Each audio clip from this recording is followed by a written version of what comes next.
Hi everyone, welcome back to my YouTube channel. My name is Rosie and if you're new, make sure you subscribe.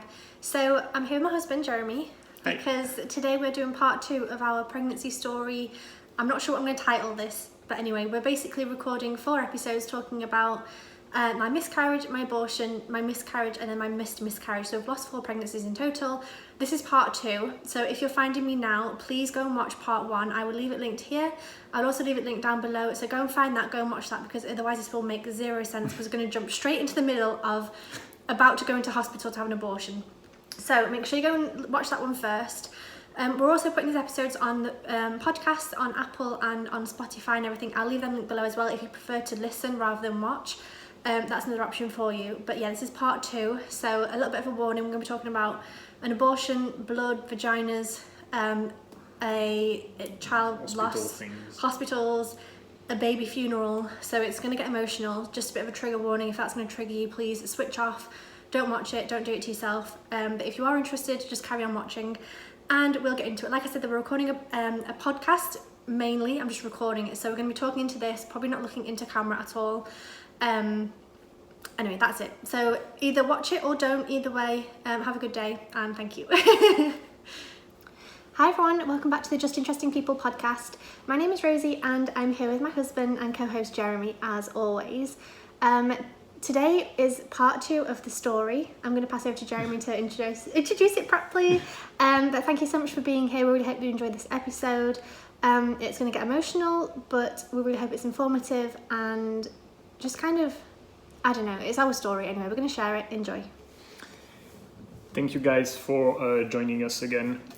Before we start, so in October we are going to be releasing 4 special episodes, one every Wednesday. So this is the 2nd episode. If you haven't listened to the first one, I would highly recommend to listen to it before we jump into it, because we're gonna start where we stopped last time. We are talking about our abortion in this one. So if you want to know what happened before that, why we're having an abortion, I highly recommend to listen to the previous episode. It will just make more sense for you. Yeah, don't have to, but it's just be easier for the story. This episode is gonna be focused on the abortion. We're gonna start where we stopped last time. It's gonna be a really raw, emotional episode, probably. Yeah, we're gonna go into detail about what happened during the day. So, you know, I mean, it's not gonna be fun to listen. So if you have any, I don't know, things about that, drama, whatever, maybe don't listen to that. Yeah, basically we don't want to trigger anyone. So if you've lost children before, if you've had an abortion before and you're still not okay with even thinking about it, might maybe not be the best time to listen. Don't listen. Yeah, we don't want to upset people. But if this is completely new to you, it might be really interesting to listen to kind of know what actually happened. Yeah. So in the previous episode, we shared about our first miscarriage. We shared about the 2nd pregnancy and what happened, and we found out that our baby boy had a genetic disorder, and long story short, we had to decide whether to carry on with the pregnancy or to stop the pregnancy. We decided to stop it. So we stopped literally at the moment of going for the abortion. We're going to the hospital, so that's where we're going to carry on right now. Yeah, but before we jump into that, something I want to talk about is, so we went in on the Wednesday. Yeah. No, we went in on the Tuesday. On a Tuesday night. But on the Sunday, I believe, we did a pregnancy photo shoot. Yeah, the weekend, yeah. I don't remember Sunday, Saturday, but yeah. So I know that I think some people found this a little bit weird that I'd done it, but then I kind of didn't really care. Honestly, if you're if you're in any sort of situation, do what is good for you, do what's best for you. So I thought, you know what, I'm pregnant, I want to enjoy this, I want to make the most of it. Even though we are having an abortion, I still want to remember how pregnant I was and how big I was and just celebrate it, because we were so happy to be pregnant, we were so happy to have him, and we felt so lucky to have him for as long as we did. Yes, we had the abortion, but that doesn't mean that we loved him any less than we did any other pregnancy, or we would have done had that not have happened. So we still wanted to celebrate him. So we went into some fields where basically when we got married, we took some photographs in the vineyards and in front of a mountain close to where we lived. So we went there, just put on some normal clothes, and I set up my camera on a tripod and took some photographs because I didn't feel comfortable asking a photographer to come and take photographs of a baby that was going to be aborted literally 2 days later. So I did it ourselves, and they are some of the most precious photographs we have, I think, because it was just like it was such a weird place to be in because we were so happy we were pregnant and so we just loved him so much. But then we'd already signed the paper to say we were going to have an abortion. We already knew that was going to happen. So it was such a weird headspace to be in. And actually a couple of days leading up to the abortion, once I'd signed the paper, it was so weird feeling him kicking inside of me because it was like, I've said it before in the last episode, I loved being pregnant. I just loved it. I just everything about it. I loved it. I didn't particularly feel a lot of sickness or things like this. You had a good pregnancy. I had a good pregnancy. I was tired sometimes, but then a couple of things you made food-wise made me feel a little bit ill, but otherwise I was fine. I just loved it. And I felt so lucky and so privileged to be pregnant. And I remember leading up to when we went to hospital, whenever I felt him kicking, it was so weird because I was like, oh my God, I love you so much. And I could feel him kicking and I just felt so much love. But at the same time, I was like, stop fucking kicking me. This is killing me harder. Feeling him still alive and moving around made it even more real that we were about to end his life. Do you remember, did you feel that as well? Yeah, it was troubling. I remember trying to get to sleep, I'd feel him kicking, I'd be like, fuck you, stop, I'm trying to get to sleep, I'm trying to ignore you, I'm trying to get over the fact that you're here. But then also at the same time, oh my God, but I'm only going to feel this for 2 more days, kick me as much as you want. It was such a weird, do you know what I mean? It was I was enjoying it, but at the same time it was torture to feel. Trying to protect yourself. Yeah. So yeah, I think originally we had an appointment for the Friday. Yeah. And they called us a few days later saying that they had a sport cancellation or something. So we could come in on a Wednesday. So we said yes because everything was signed, everything was decided, so we just wanted to get over with it. So we got to the hospital on Tuesday night, so the Tuesday was the 2nd of May, 2017. 1 second, what was super hard actually was that my parents had booked their flights for the Tuesday, thinking they were going to have the abortion on the Friday. So they came Tuesday night, we went to hospital on Tuesday night, so they never saw me. Apart from at Christmas time when I told them I was pregnant, when I was like, I'm pregnant, but I'm not pregnant, pretend I'm not, blah, blah, blah. They never actually saw me pregnant, and I really wanted them to see me pregnant and to feel him kicking and things like this, but because we'd then pushed it forwards, they didn't get that opportunity, and that's something I really wish they wanted to come to hospital, I told them not to. I really wish I'd told them to come to hospital on the Tuesday night so they could see me pregnant, because I think then I thought I'll just get pregnant another time. I didn't realise that I'd be the only time I'd actually be able to show them that I was pregnant, so I'm crying already. But that's something I definitely wish had happened. I wish I'd said, come to the hospital, I don't care. I want you to see this. Well, maybe before we jump into actually what happened, we were speaking to Rosie before about our opinion about abortion, because I'm pretty sure some people are gonna judge us right now listening to that, insulting us. What the fuck you doing and everything. 1 minute, if that's where you're at, click off now, don't listen, I don't want to know. Well, whatever. We don't care about what you think, to be honest. But just my take about it, I don't know if you're going to include Rosie, she'll say whatever she thinks about it. Before that, I've never had an opinion about abortion, to be honest, because I thought that was just, I don't know, something that happened to other people, and I've never really actually thought about it, in a sense. So I didn't have much of an opinion before. Now, what I think is that, I'm going to speak for me. Yes, we had an abortion, and yes, we decided it, we signed the paper to have it, but believe us, we didn't want to have that.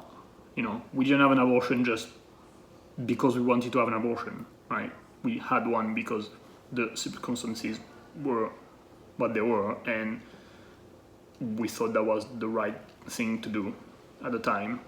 But we don't, we're not excited. But I feel like people against abortion and stuff like that are demonizing people having abortions, how you can do that, whatever. No one enjoys having an abortion, okay? It's not no fun. one does it for fun. No one does it, I'm going to have an abortion. I'm going to be pregnant just to have an abortion. No one does that, okay? You have an abortion because there is a reason, and you might not understand it. But honestly, you've never been put into a situation like that. And you can think, you might believe that you're better than whatever, you are different, you would not do it. You have no clue, honestly. No one will go about that, but a lot of people say, I understand what you feel. No, no one does. Probably if you went through that, you don't fucking have any idea about what it is. Okay, so you can judge us, I don't really care, but it's not fun. Like we didn't do it just because we wanted to. Okay, and it definitely wasn't easy. And it's not easy.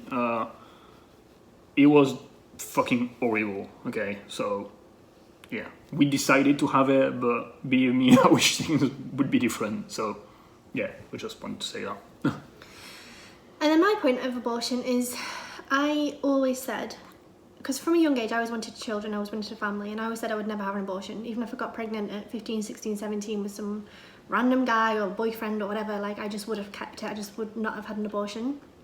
It's not that I was ever against abortions, I just didn't think I would ever have one. And I always think it's up to the, two things. I think it's up to the woman, but I also think it's up to the man. I think men get left out of that decision a lot of the time as well. I think it should be made by both people, personally. But ultimately the women, because you're the ones actually giving birth. But I don't know, I just never thought I would have an abortion. I just never thought it would happen. Yeah, but it's something that usually happens to other people. Yeah. You never imagine you're going to be one of them, so. And I think the problem with abortion is, and the stigma around it, is that it's got, people think that you only have an abortion if you were raped, or that you only have an abortion if you're 16 and you happen to get pregnant by some boy and whatever, you're too young, or if, I don't know, what are the other circumstances? Like basically if you're raped, if you're too young. That's what we hear most of the time in the news and stuff like that. So. But actually, there's so many people who get pregnant because they've already got 3 children and they can't afford to have a 4th one. They're happily married, they love their 3 children, they just can't afford to have a 4th. Or because they have a terminally ill baby like we had that would not have survived, that would have gone through hell and back, so they choose to have an abortion. Like I feel like there's lots of different reasons to have abortions, and it's not just rape or young pregnancy. And I feel like that's something that people need to talk about, is that, or one night stands as well. It's another thing. I had a one night stand, find out I was pregnant, or I have to get rid of it. Fine, do that. But that's not the only circumstance in which people have abortions. It can happen from a really loving place and trying to do what's best. It's not just an easy, like, solve a problem, get easy rid way of out. it. Yeah, easy way out. Like, we didn't treat it as birth control. Like, oh shit, I'm pregnant, let's just get rid of it. Yeah. So, yeah, honestly, I never thought I'd have an abortion. But I never also thought I'd have 3 miscarriages. Like, you just never think it's going to happen to you. Yeah. I always thought I was going to be the person who had, like, 3 to 5 kids.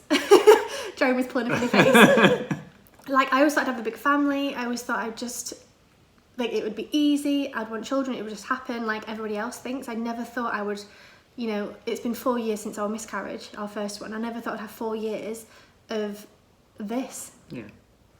And we're going to talk about what's going to happen in the future in probably the last episode, but it's mental. Like, you just never think it's going to happen to you, and it does happen to people. So yeah, that's what I've used. That was a little thing before we wanted to say. So if you're still with us, thank you. Now we're going to go into the not fun part. So we're going to do our best. It was 3 years ago, and to be honest, it's not the thing that we are trying to remember on a daily basis. It is blurry, because it was obviously a shitty moment, so I'm going to do my best to say what I remember. So we went to the hospital on a Tuesday afternoon / evening. Well, because so Jeremy's parents live about 3 hours away. Obviously, my parents live in England. They arrived on Tuesday night. We didn't see them until Wednesday afternoon, evening. Cool. Also, we just wanted to do that on our own. But your uncle and auntie, so your auntie was there for the miscarriage that we spoke about in the first episode, and your uncle, they live about half an hour away from us. Yeah. So he was actually the one that dropped us off. And I remember just feeling so bizarre. It was like he dropped us at the train station to go on holiday or something. Like, it was just like, okay, I don't know, just, do you know what I mean? It wasn't like, bye, have fun. It was just kind of like, okay, good luck, see you tomorrow, or... Yeah, well, I mean, you never know what to say in this situation. No, I know, so... but I remember just... No, I'm not saying it was a bad thing for him. It was just, I just remember feeling so weird about the whole thing, like... I don't know. Anyway, so we got there. So yeah, we got there to the hospital where we had all the previous exams in place. So We knew our way around. Yeah, we got to the room. One other thing I remember was like, Jesus, that's a shitty room. It's like an old hospital in Marseille. Like the whole thing is just old.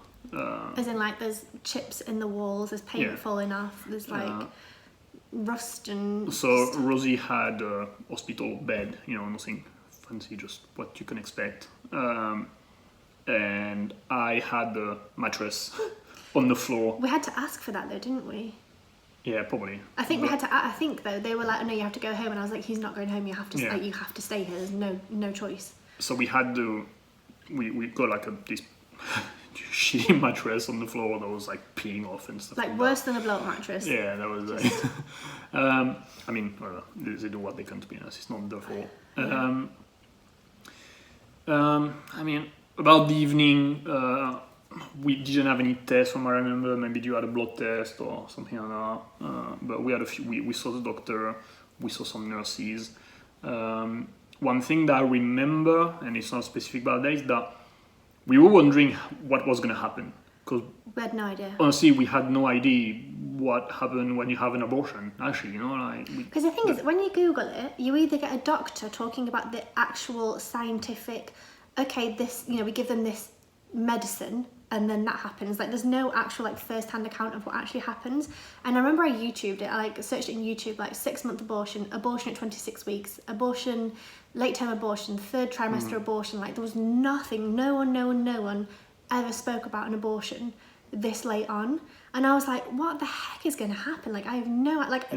plus, it's my first, So I had the miscarriage. It was my first time giving birth, which also is a whole thing. But we had no idea what to expect, how long time frames were, what was going to happen, what to expect. We just had no idea. So I know that we were asking questions, but we didn't get they only give you basic straight answers. Yeah. And I mean, I understand in a sense. They don't want to scare you. They don't want to worry you, and they have a lot of things on the plate, so it's complicated. But we missed something. About a week before, I think when I signed the papers, maybe the day after or something, I had to go and see an anesthesiologist. I hate saying that word. Because I was going to have a epidural. So that's something I missed out. I had to go and see him, and they weigh you and tell you basically that you're going to have to... They just tell you what's going to happen, basically, but I need to remember that because that happened later on.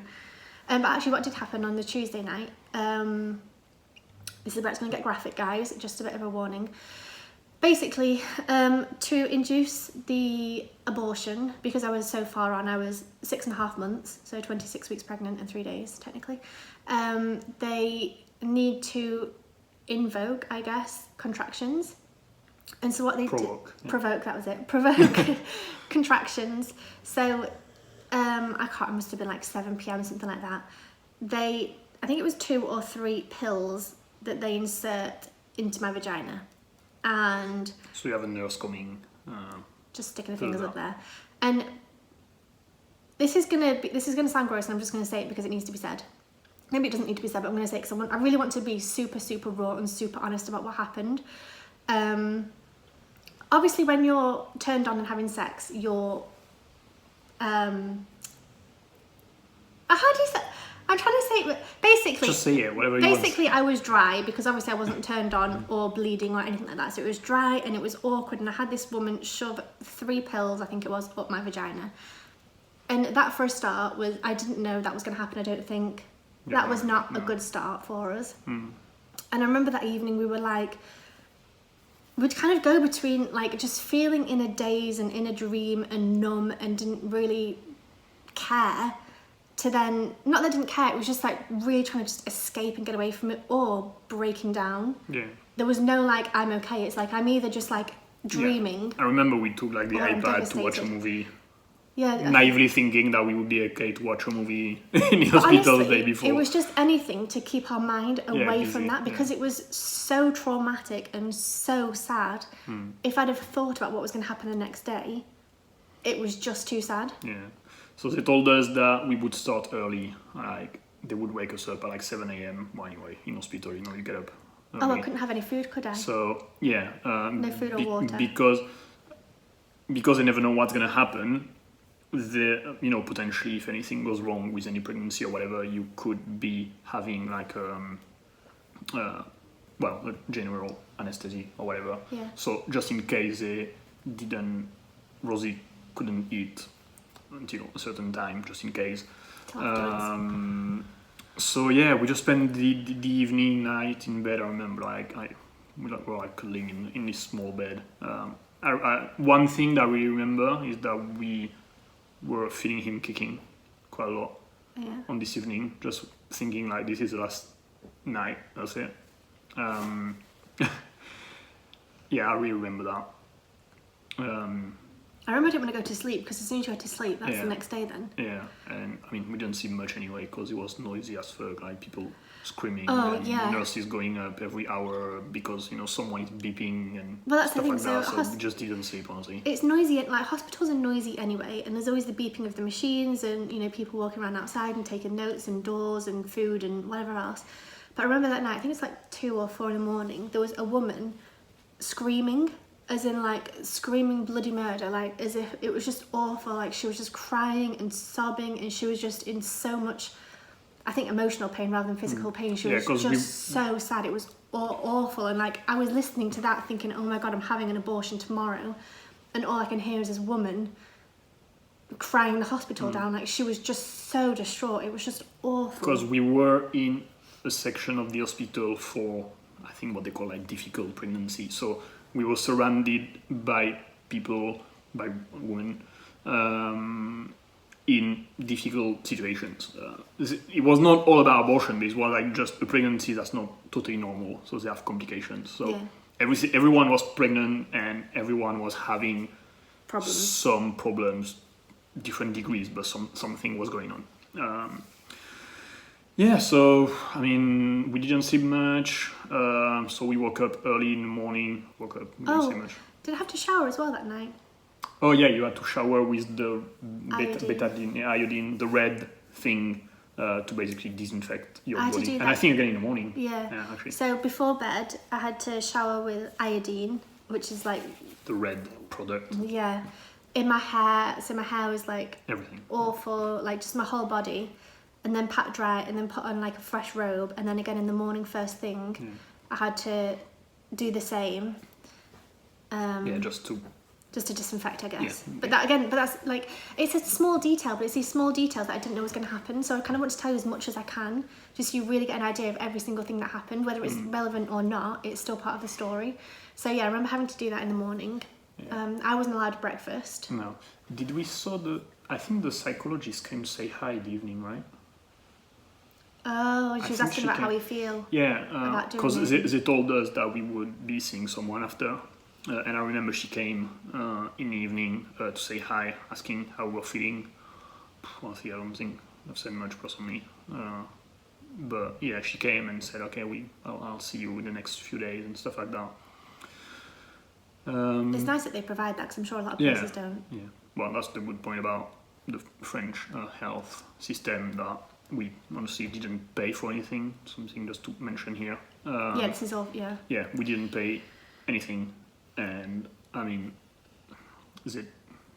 considering everything, we were well taken care of. Right? Yeah, absolutely. Everything was good. Everyone was good. I think I was really nervous because it was like a big hospital in Marseille. I was like, oh my god, I'm going to get like crappy doctors and crappy nurses. But everyone was so good. Yeah. Like, I couldn't have asked for anything better. The way they treated us was amazing. No. So in the morning... I got 3 more pills at my vagina. Dry again, which it's awful. Like, she would say to me, like, okay, I'm going to start putting them in now. And you just have to be like, okay, like, fucking do it. Don't ask me. Like, I've already signed the paper.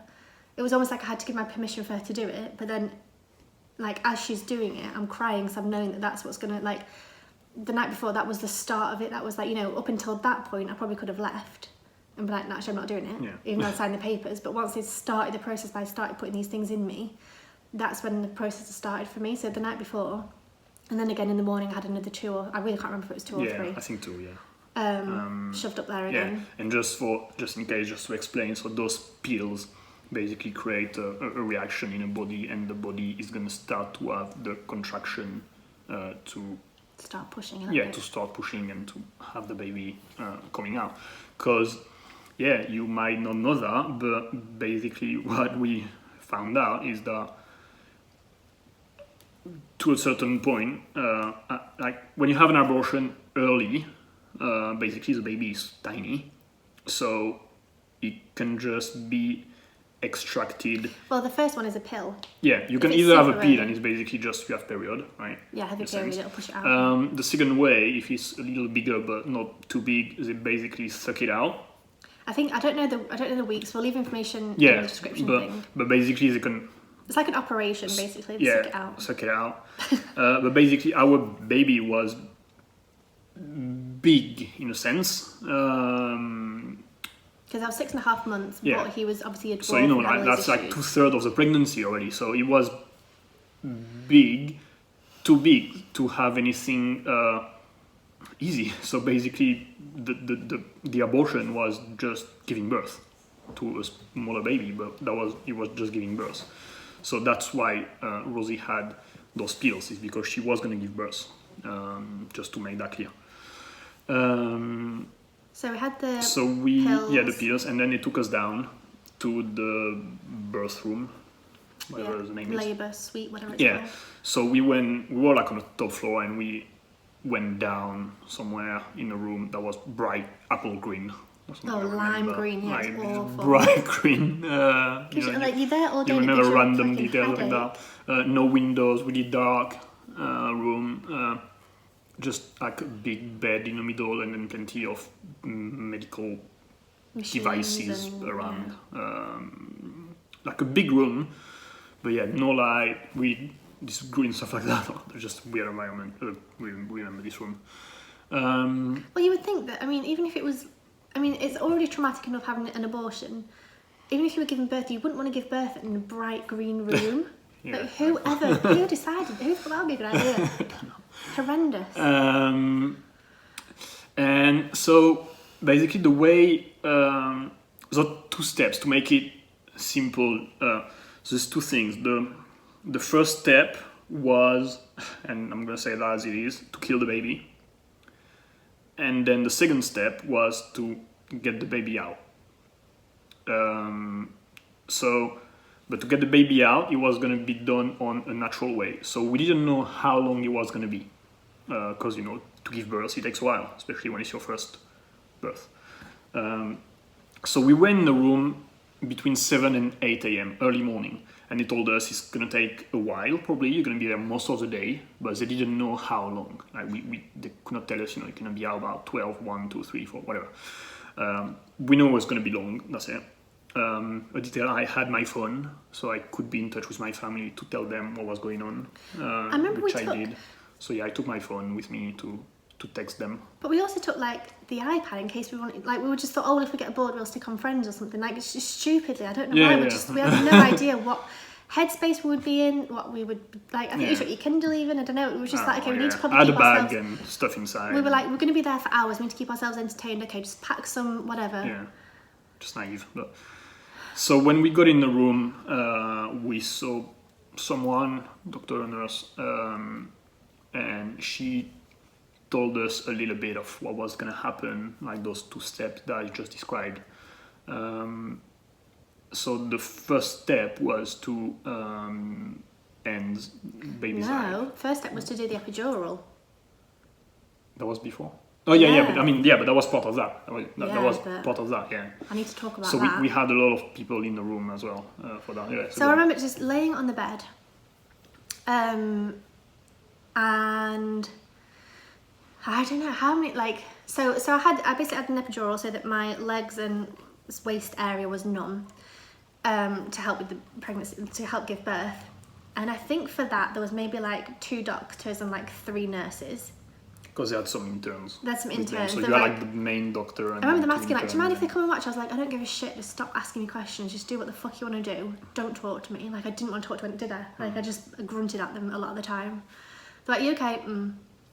Is she okay? Like, they kept having to ask you if I was okay, because I just wouldn't answer them. I just didn't. There's one thing is also Rosie is not a good hospital patient. No, but like, no, but it's interesting to put a context also. Like, I mean, it's not a fun situation or anything, but like, Even seeing someone else in hospital. Rosie makes me going feel to an sick. hospital, she's sick just by stepping in. I feel faint. I'm, Like she dizzy. faints and she has to stay just because she's fainting because she's in the hospital.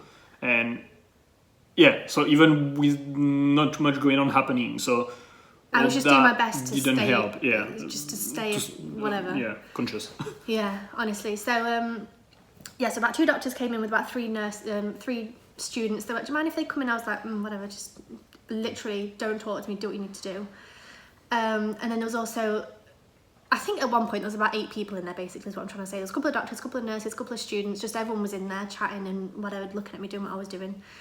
And for the epidural, I need to talk about this because my sister-in-law had an epidural for her first pregnancy, and she said, oh, you don't really feel it, it's fine. Looked online, you don't really feel it, it's fine. Well, I'm going to be honest, I felt it and it was horrendous, it was awful. Everyone says to me, oh, you might feel a little pinch, but that's it. Now let me tell you, I had to sit on on the bed, bent over, literally with like my head on my knees pretty much. Yeah. I had Jeremy sat on the floor in front of me, so I was just holding his hands. I didn't even look at you, I don't think. I was just staring at the floor. Just staring at the floor. I didn't want to be there. I didn't want to look at anyone. I didn't want to talk to anyone. I just didn't want to be there. Like, that's the theme of this day. I did not want to be there. It's the last place on earth I wanted to be. So I was doing that, and they give me 1 injection to numb the area to then be able to give the epidural. So that one I felt, and I was like, oh, okay. And then they give the epidural, and let me tell you, you feel it crunch through your bones in your spine, and I can't tell you what that feels like unless you go through it. And I feel like something else I want to point out, a lot of people who talk about pregnancy, they then have a healthy, alive baby at the end of it, so their experience is completely different to mine. They're happy, they're elated, they're joyous. Forget about the whole You forget about how pinch. horrendous the epidural is, but when you come out of it and you're depressed and you don't have a baby and it's just the worst day of your entire life, let me tell you, all those bad details add up to one huge, humongous bad day. It's not just a little bad thing happened, but now I've got the best thing in the world. No, a lot of bad things happen for the worst day of your life. So I think that's the difference between when somebody who has a healthy baby tells you about epidurals versus someone that has to have an abortion afterwards telling you about it. So I felt the crunching through the bones of my spine, and it was horrendous. I was just looking at Jeremy, I was just like, and he looked at me, he was like, are you okay? And I was just like, no. I remember I shook my head, didn't I? I was like, no, I'm not okay, I'm not enjoying this. So that happened, and I remember I had like a little button that if I wanted to press more of it, I could do. Anyway, hours went by and I was laying on this bed. I think I fell to sleep a couple of times. I was knackered, I hadn't really slept the night before. Yeah, we were pretty tired, but yeah, you had that, I would say maybe 9 a.m., between 8 and 9, I would say. And then they told us, okay, so now we're gonna get ready to kill the baby. Don't really think they said that, but that's what it was. Basically, they give a lethal injection to the baby to stop his heart. Well, no, so 1 minute, let's go back. So, Okay. we have the epidural. I'm laying in bed, and it's the weirdest feeling because my whole legs are numb, and like she would poke me like on my feet, and everything was numb. And Yeah, was she like, was coming to test because they wanted to do that when you were anesthetized.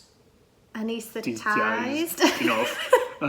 So they had to come and check and poke you regularly to make sure that the thing was numb enough so they could actually get going with the procedure. And you were like, can you not move your legs? And I was like, no. And he was like, lift your right foot. And I was like, Jeremy, I can't feel it. I cannot lift it. Do you remember? Yeah.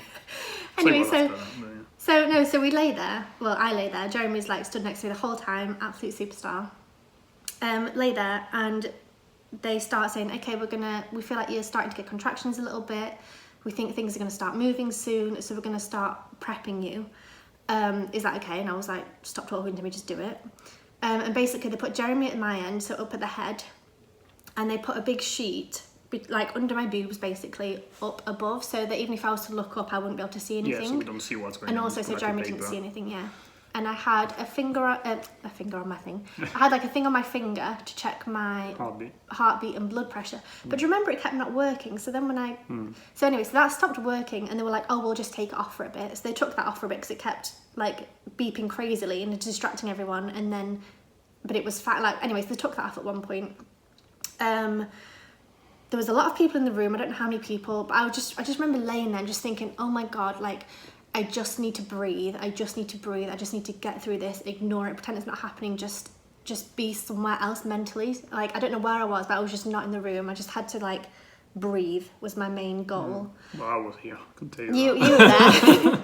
And so Jeremy was stood behind me. He had his hand on my shoulder the whole time. And the doctors came over and they were like, no, I think that was midway through actually. So basically they were... Well, so we have a few people in the room. So you have the nurse preparing the room, because it takes a while. So they prepare the room, they put this paper, they get all the tools ready, all the machine and everything. So the procedure, they were doing two things. They were gonna first take a sample of the amniotic liquid, so an amniocentesis. So they basically inject a needle. Yeah, inject a needle and suck up some liquid. So that was to run some tests because the liquid contained the DNA of the baby. And because it was a genetic disease, they wanted to run some tests on a DNA to have DNA tests to validate that it was this specific disease and stuff like that. So they had to take a sample of that. So that was number one. And then the second was to have an injection of a product to stop the baby's heart, basically. So they had to inject it somewhere specifically. So they were like scanning at the same time. Which was such a weird feeling. To see the image, and they had to inject it somewhere precisely, I guess, around the heart, to inject this product to stop the heart of the baby. So that was what was going to happen. And that was about, I think we started about 9:30. No. 10. Yeah, because I remember that the heart stopped beating at like 10:15. So I didn't give birth till 3. yeah, I'm talking about the... Oh, I didn't know it was that long. Honestly, I have no idea how long it was. I do remember it. Okay. So yeah, so the whole thing, I don't know when it started to get ready, but it was between 9 and 10, because I do remember the injection was like at 10:15, something around. So yeah. So yeah, so they were doing the scans, and that was weird as well, because when you're numb, you can feel the pressure, but you can't feel the pain. So it's the weirdest feeling, like having people touching your legs and your stomach and your vagina, and you can feel people pressing and touching things, but you can't really feel it. And they were, yes, they told, I remember they told me, they said, okay, so we're just going to do the amniocentesis test. Yeah, they were telling us everything. Okay, so we've done that, that went well, so we're now going to stop the baby's heartbeat. Like, don't tell me, like, I guess it's, I don't know if you're glad you knew, are you? Oh yeah, it's good to know what's going on, I think. Oh, see, I just didn't want to know anything. I was just like, just shut up, do it, don't talk to me, I don't want to know, I don't want to be here. Like, it was just awful, just being there was awful. And I remember halfway through that, actually, as they were doing the amnio, I think it was, the doctor, because they'd taken this thing off me to check my blood pressure or whatever, the doctor came and was like, oh, are you okay? I didn't reply. So I said to Jeremy, is she okay? And I had to say yes. And then they said, is she gonna be sick? And I said, no. And then they asked Jeremy, is she gonna be, and then you asked me, are you gonna be sick? And I said, yes. Because the thing with me is, so I don't want to be a pain to anyone. Like, I can tell Jeremy the truth, but I didn't want to be a pain to the doctors, and I knew they were doing their best. And I didn't want to stop them from doing what they were doing. I didn't want to cause trouble. So if they were saying like, are you okay? I'd just say yes straight away, even if I wasn't. Anyway, started fainting, and I said to Jeremy, like, no, I'm not okay. And I was laying there, and I could feel like, felt like I was going to sleep.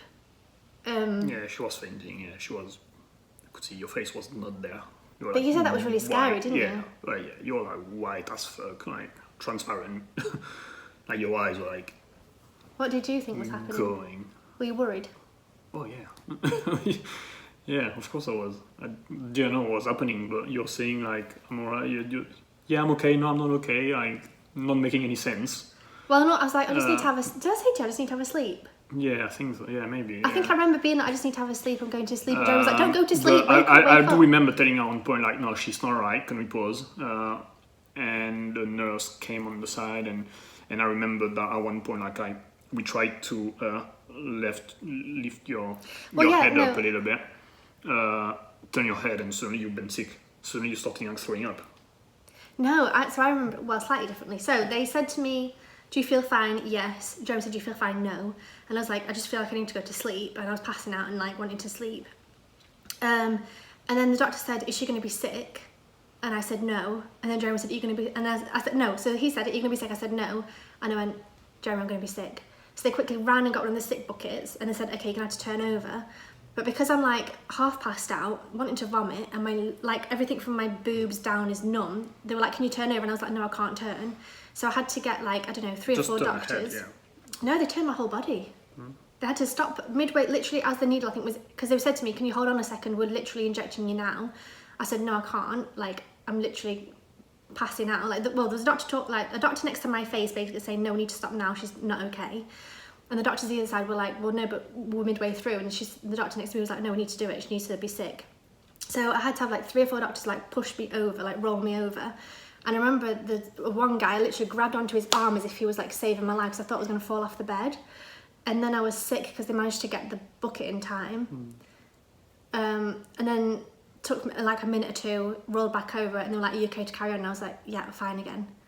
Because I remember I thought I was going to fall off the bed. I remember feeling like I was going to, it was awful. So that was traumatic for both of us because like, I don't know, I just kind of spaced out and it was just, I mean, I hate being sick as well.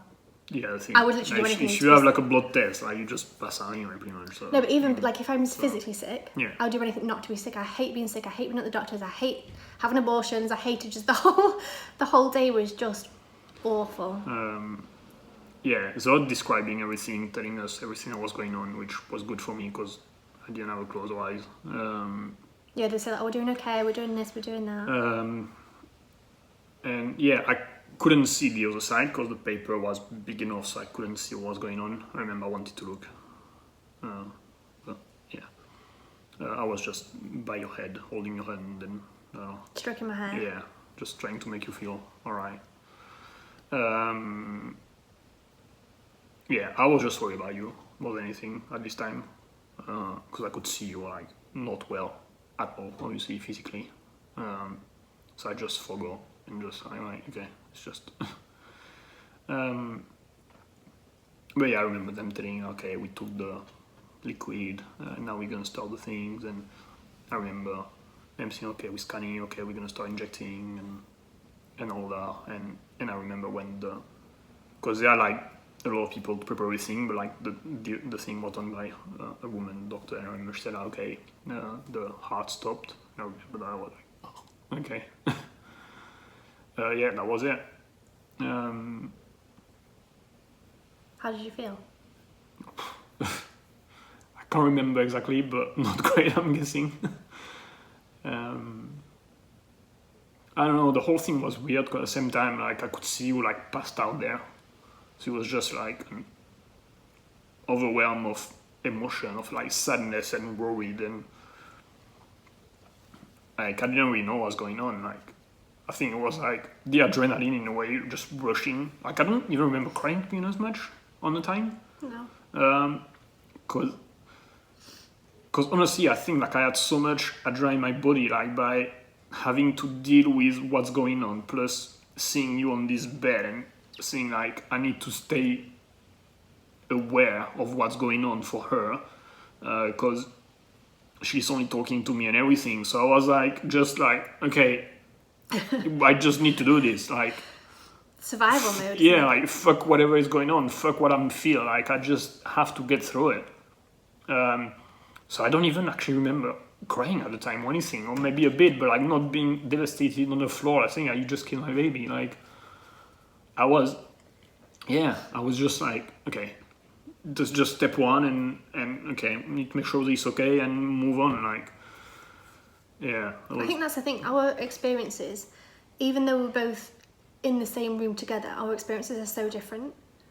Yeah, I guess I can understand that. You were focused like on yourself and what's going on. I was literally breathing to stay alive. I didn't give a shit. I didn't want to know. Yeah, when I was dealing with the situation, plus seeing Rosie being this, I mean, honestly, like half passed out, person on the bed. I was like, what the fuck is happening to her? Like,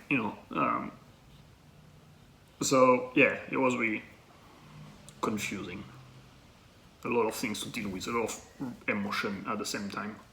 I just want to say right now as well, so throughout all of this, I feel like it was harder on Jeremy, and a lot of people I don't think understand that, and a lot of people, like after the abortion, we'll talk about this another time, but a lot of people afterwards asked a lot about me.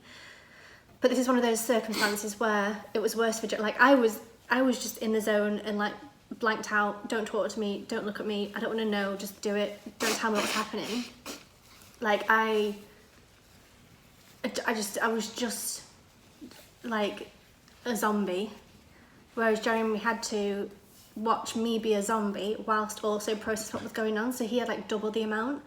And then I think that's the same also with counselling and with afterwards and with everything. Jeremy had to do his version but also my version, whereas I was only focused on myself and just breathing and being okay physically. I didn't care, obviously I cared about how you were. No, but you're not thinking about it I at was the time. just It wasn't thinking conscious, it's not, yeah. I was just thinking about breathing, basically. Yeah. So it was so much harder for you having to see me go through that and also go through it Yeah, I yourself. feel like it was like two things for me. Yeah. It was like the abortion itself and dealing with you.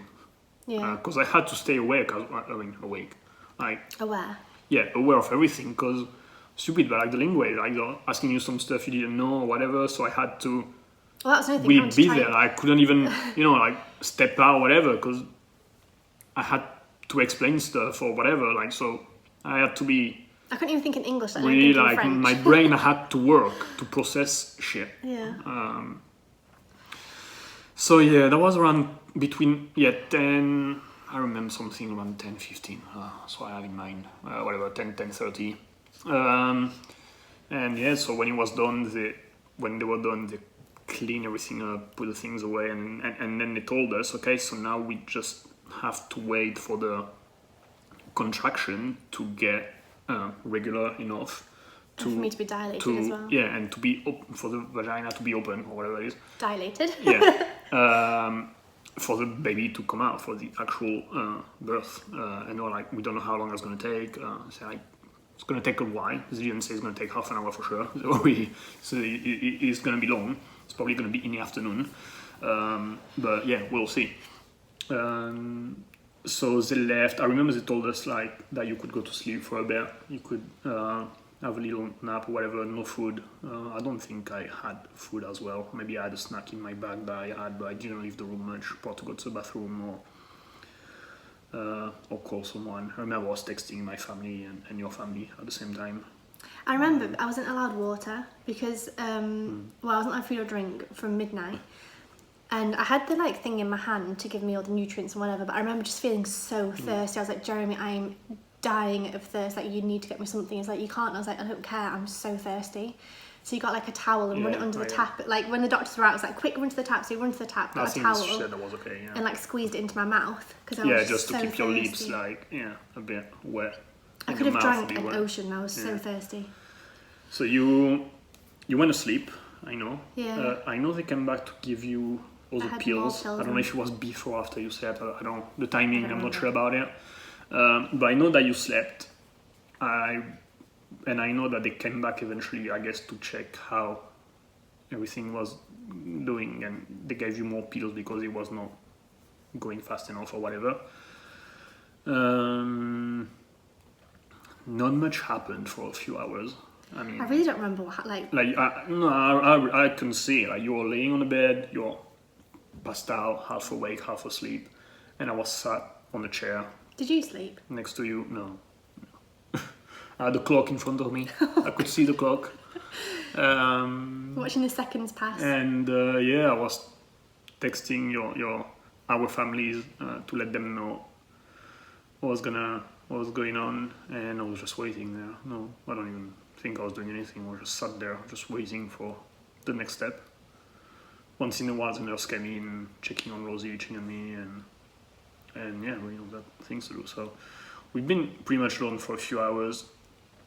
And I don't think we talked, did we? No, you're like phased out most of the time. Just saying, I was checking on you, like, are you okay, whatever. But yeah. I mean, yeah, wasn't much to talk about anyway, to be honest. This time we're both like devastated and waiting for the thing to happen. And then, again, I'm not sure of the timing, but eventually the nurse came again, the midwife, probably very well, came again and said, okay, it's open enough. It happened quite quickly, I remember. Yeah, suddenly it was, okay, it's time. Oh, okay. Like they kept, like Jeremy said, I think they kept coming in and checking, and I feel like it was as soon as I went to sleep, someone would come in and check me and wake me up again. Typical. But yeah, they, I don't know, yeah, I remember they came in and were like checking how dilated I was, and I'd had the pills and things like this. And I remember them saying like, okay, so it seems like it might be okay. Let me know if you have the urge to start pushing. And I remember thinking like, okay, that sounds weird. And I remember I had one, because the contractions were getting stronger. Oh yeah. And I remember I had one, and I was like, oh, was that a contraction? I kind of felt like I had to push then. Waited, and then another one came, and I was like, oh, I need to push, it's happening. And then all of a sudden, she was like, oh God, okay. Quickly grabbed like a towel or whatever it was. Yeah, and they put the things to lift your legs on Oh, the I put bed, my legs like in they put stirrups. yeah. Jeremy came next to me, and she was like, okay, baby's coming, you need to push. Well, something I remember before that is, so during the time we were waiting, you were having like, I would say, small contraction. Oh, yes. And so the reason they give you the epidural is, you know, like when you're in pain and you have morphine at the hospital in movies. People understand that either. And you know, you're in pain, they give you this thing with a button, and when you're in pain, just press the button and release the drug in your body so you feel better and it relieve the pain. It's like a painkiller. So that's the same, but to numb the body to deal with the contraction. And I remember when they were coming checking, they were asking like on a scale of 1 to 5 or 10. 10. How painful that was, whatever. And the thing is, you have a high threshold, like you can deal with pain. So I remember you said, oh, like 3, 4, like low numbers, so they didn't worry much and stuff like that. But also remember that when you're leaving, you're saying like, oh, I'm in pain, I can feel it. And I was like, just press the fucking damn button. Like the whole thing is done. Like you're being so like, so you don't feel anything. And she was like, no, I don't want. Like when she have headache, she doesn't take painkiller. She's just fucking stubborn for that. And I remember I was saying like, just press the damn button if you're in pain, if you feel it. Like, I can't tell you because I can't feel personally. Like I was like, just you don't have to deal with it. That's the whole point of that. Is you don't feel it. And yeah, do you remember that or not really? Yeah, I do. And I remember, so like Jeremy said, I'm weird with painkillers and things. I don't take, like, I take a painkiller when I'm having a miscarriage, I found out. But otherwise, I don't particularly have them for period pain or for headaches. I just deal with it unless it's 12 hours later. 12 hours later. So I'm not big on that. But something I will say, so people said to me, if you have the epidural, like the doctors and nurses and friends, if you take the epidural, you won't feel a thing. So I was expecting to not feel a thing. Well, let me tell you, I felt the contractions. It wasn't like in the movies where I was like screaming and like howling and crunched over and, you know, in that much agony.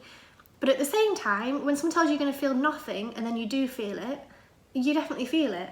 I remember being like, what the fuck is this? Like, this is definitely pain. I can definitely feel the contractions. And I could feel them getting stronger and stronger and faster as well, like closer together. But you don't want to press the button.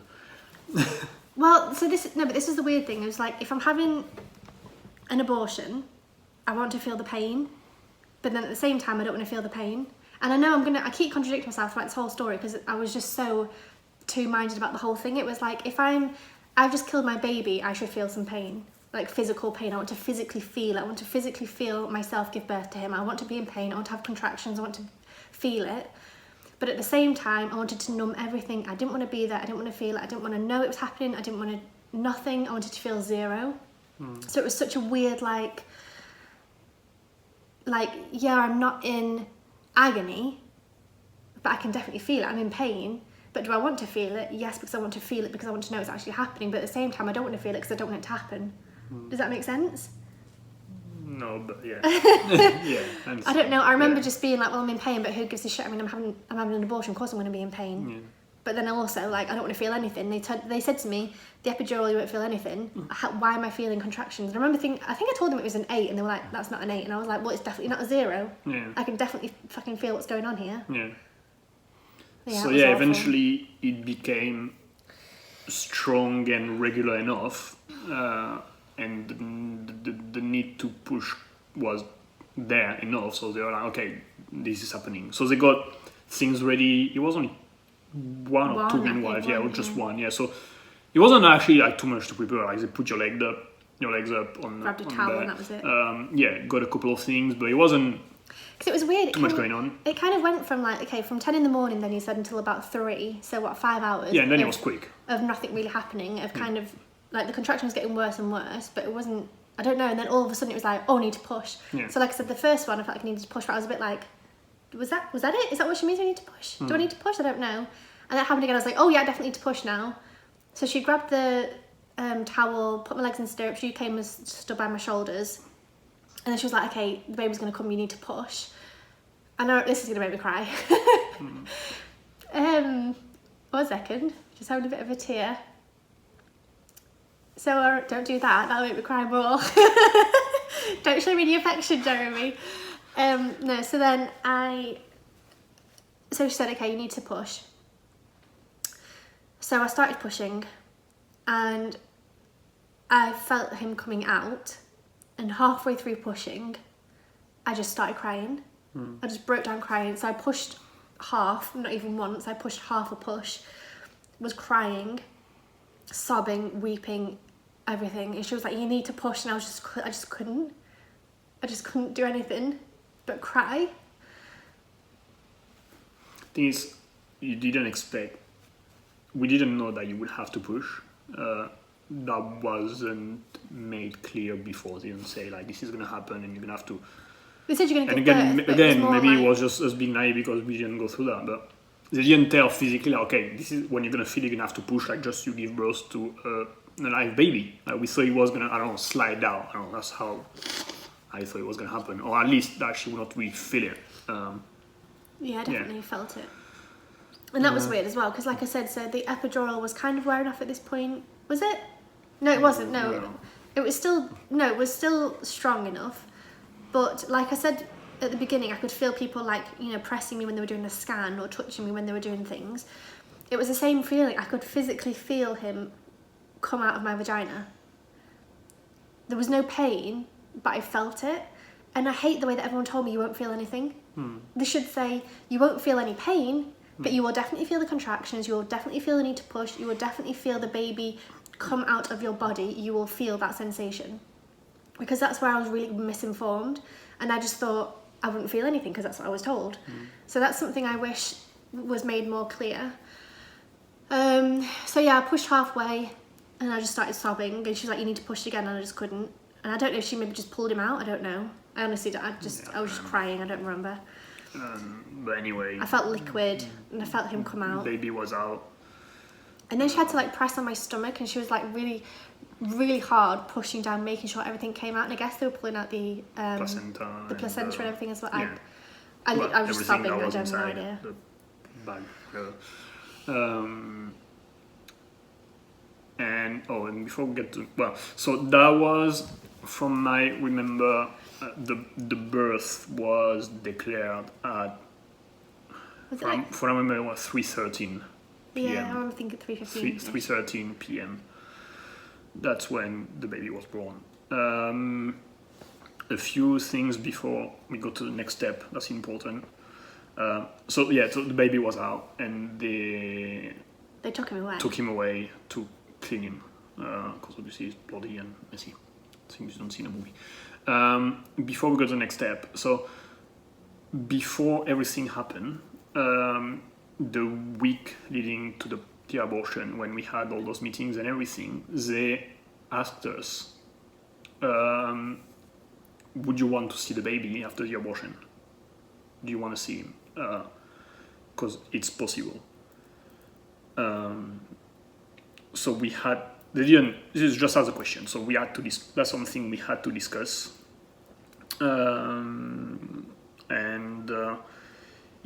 That was I didn't expect that.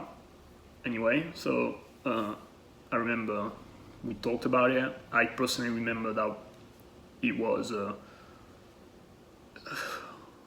not an easy decision to take. I think initially you were saying no, weren't you? Yeah, I think I changed my mind halfway through. I think at the beginning I went back and forth, but I was like, in a sense, no, because I feel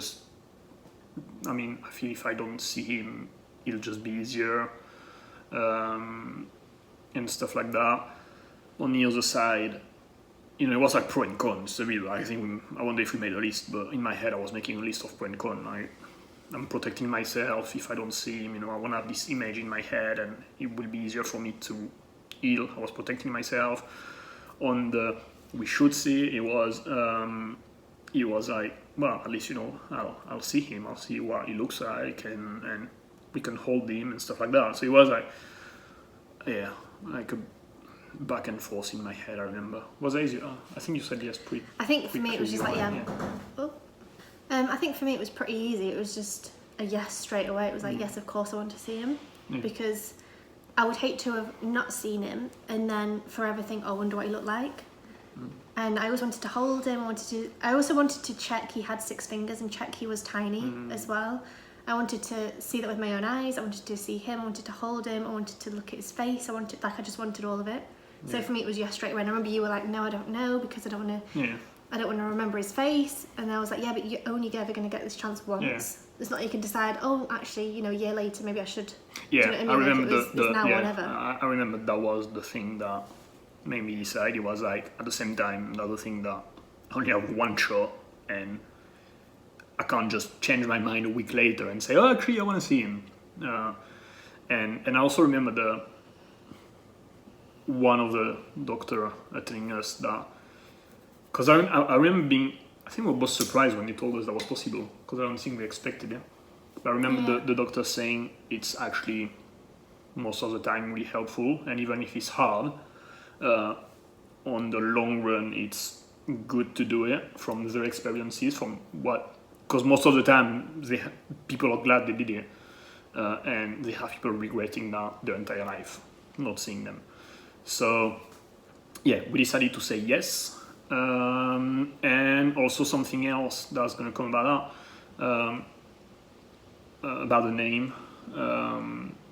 So I don't know if we had to, but we decided to give him a name anyway, because he was a little boy. Deciding a name was a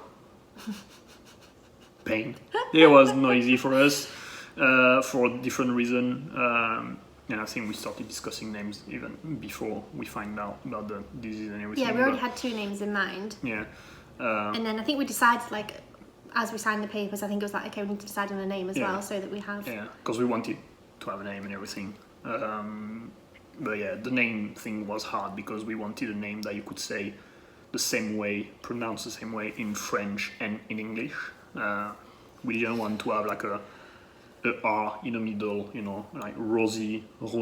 So we wanted to have our or TH, isn't it? Parents, or Nathan, stuff like that. So it was a bit of a pain, and we had to go through many names. Plus, we have different tastes in names. Yeah. Boys' names I find impossible. Like girls' names, I've got 500.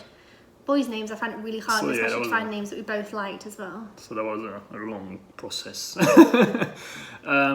So yeah, when they took the baby out, she said... Can I say something actually? So when I was sobbing and crying and pushing the baby out before we move on to the next step, I remember something that, like, the thing that broke my heart the most was how, do you know, like on TV shows and films, whenever they give birth, you hear the crying of the baby straight away, and that means it's a healthy baby. And all I wanted to hear when I was pushing was the baby crying, and I knew it wasn't going to happen, but at the same time I was waiting for it. And like, once he'd come out, even though I knew he was already dead because we'd literally just given him the injections a couple of hours ago, like, all I could wait for was that noise of him crying, and for the doctor to be like, okay, baby's okay, he weighs this much. Do you know, like on films and things, that's what you see and that's what you expect. That's something that really stood out to me, was that feeling of like just waiting to hear him cry, and he didn't. That's what really broke my heart. Didn't think I knew that. Didn't you? Mm-hmm. Oh yeah, that was awful for me. That was like a big moment for me. Yeah. This is the thing though, like we have different experiences from the same experience. It's funny how it's like. And again, I Something was huge for me I was isn't more big for worried you. about you than anything at the time, personally. So Even at that point. yeah, well yeah, because you were like devastated and a mess on the bed and stuff like that. Yeah. So I was like, oh god. So I was just trying to be there for you more than anything else. Anyway, so they took the baby away. So yes, the baby, and so because of the decision we took, they said I'm gonna come back in a couple of minutes, just time to clean him up, measure him, weigh They him. said, "Do you have any baby clothes?" Oh yeah. So We they didn't said, know- well, they said, do you have a name and do you have any baby clothes? Yeah. We didn't even know we had to get baby clothes. No. But yeah, no one told us that. I didn't even think about that. Like we had no idea. And even I looked afterwards. I remember I looked a couple of months afterwards, and there are companies that have clothes for premature baby and also late term abortion, so you can get them like tiny. Because I thought even if you get something that's for newborns, Yeah, it's just gonna be he's 6 months old pregnancy wise, yeah. but he's also a dwarf, so he's gonna be tiny. Yeah. So I was like, I'm never gonna find anything. But I didn't even think about that. So then, No. like, she was like, have you got any toys or any, teddy bears or clothes? And we were just like, no. And I remember in that moment, I felt like such an awful parent. I was like, oh my god, I haven't got him a teddy bear. Yeah. Oh no, I remember saying like it's You pointless. currently saying like in my head like it's a dead baby anyway. What the fuck do you want to give him a toy? Like we thought like oh, yeah, that was in my head like. Well, see, for me, but yes, I agree with that. It's a dead baby. They don't need a teddy bear. But at the same time, when she asked us that, and I said no, I thought, oh my gosh, she must think we're so awful. We just don't give a shit. Yeah. Anyway, so she went and she took some like footprint impression things that they give you. Yeah. So we told us a name, how to spell it. So Put his the name on a little wristband thing, is didn't they? Lewis. And yeah, they did like a little card. And she came back a little bit after, I don't know how long, saying, okay, I can leave it to you. Not it, him. I can, yes, wait, maybe. I can leave him for a little bit. You can take pictures, whatever. She said, like, feel free to do what you want. And I think she said, like, knock at the door when you're done or whatever. So she came back and, yeah, she gave him to you. Yeah. Way first. That was weird. Oh, she's gonna make me cry. So it was so nice to see him. Actually, when she came in, she said to us, okay, something I need to explain to you is because he's premature, Oh, yeah. Something we didn't know. because he's 6 months pregnant and not 9 months. 9 months pregnant, obviously. She said that some babies who are premature or that are aborted at this sort of stage have a different skin colour, and I was like, okay. She was like, okay, so his skin is like a dark purple colour. Don't be alarmed, it's very normal. You just need to know this before I hand him over to you because I don't want you to be scared. And I was like, I remember her saying I don't want you to be scared, and I was like, why would I be scared of my baby? That's such a weird thing to say.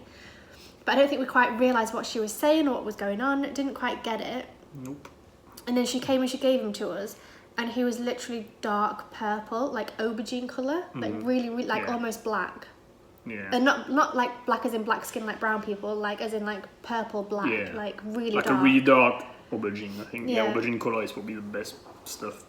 So when she gave him to me, she sort of said like, look, okay, he's got this dark skin, but he is your baby. He's still normal. He's still fine. Like and she said, but actually, like if you look, the ends are white. And he was like, just because we didn't have clothes, he was wrapped up into like a blanket. But they put some clothes on him. Yeah, like well, a blue outfit or something. Well, they put something Like a around vest him, or something. and then he had like a blanket around So him. they wrapped him up, and he was in a big blanket, and he looked quite big actually, because he was all wrapped up in all these blankets, and he looked quite big, didn't he? And they gave him to me first, and I just cried. I don't think they even looked at him, and I was just crying. And then looked down and saw his little face. I don't know. It was just. And we unwrapped him. Yeah, well, I just sat there with him for a bit. Both of us crying, like holding each other's hands and looking at each other, and just like just soaking it in, basically, just being like, okay, this is our baby boy, this is him. And then after, I think we had him for about an hour in total. After a little while, we started to have a look at him because I was like, I want to see his fingers. I want to see he's got 6 fingers. I really want to check that. So I started like peeling back the layers and looking at him, and like held his hand, and I was counting his fingers and his fingertips and his toes, and like half of his feet were white, as in like white skin, like us. white skin. And it kind of, mottled out. It didn't fade. It kind of like those kind of patches of white, and then the rest of him was purple. So his legs, his arms, his body, his face was all purple, but just the ends of his fingers and the ends of his feet were white. So we counted his fingers. We took some photographs of him. We held him. And the bit that like broke my heart, but also filled my heart with so much love, it was again a contradiction, weirdest thing, was when I passed him over to you. Because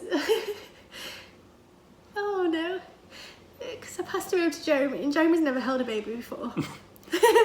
I'm scared of babies. Even I don't like, hold babies. I don't do that. like I think I wait like 3 months old usually. But even then, you're scared. Yeah. So like Jeremy's never held a baby before, and he's always really scared of breaking them or whatever, and he didn't know what to do or how to hold them. And I passed him over to Jeremy, and Jeremy just held him in his arms, and you were rocking him. Oh God, 1 minute.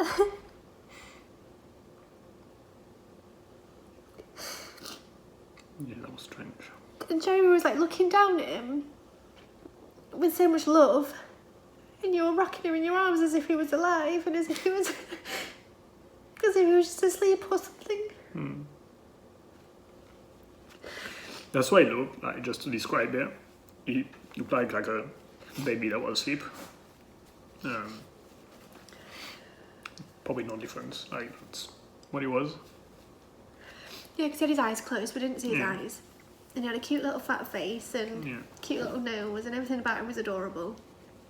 So